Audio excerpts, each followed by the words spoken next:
suis David Soulas de l'entreprise Merlot. Nous sommes avant tout artisans charpentiers couvreurs et c'est pour ça que nous avons été amenés à réaliser sur ce chantier l'isolation par l'extérieur en ossature bois. Nous avons, étant donné que nous sommes charpentiers bois, préfabriqué des caissons en ossature bois à l'atelier dans lesquels nous avons mis la laine de verre qui a été coincée par un pare-vapeur et un pare-pluie à l'extérieur.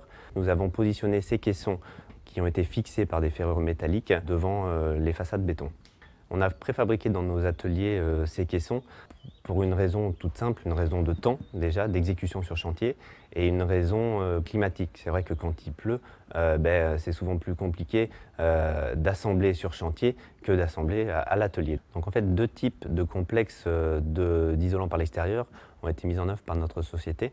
Un complexe composé de 200 mm de laine de verre plus 60 mm de laine de bois et un autre complexe dans l'atrium derrière nous de 260 mm de laine de verre a rempli nos caissons ossature bois.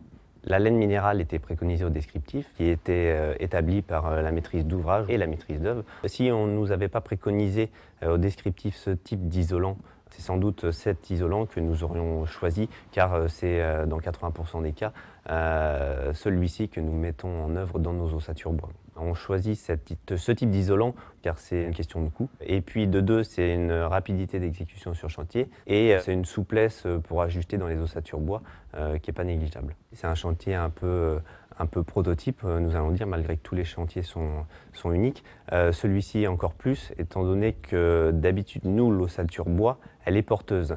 Là, elle avait pour but essentiel de maintenir l'isolation par l'extérieur.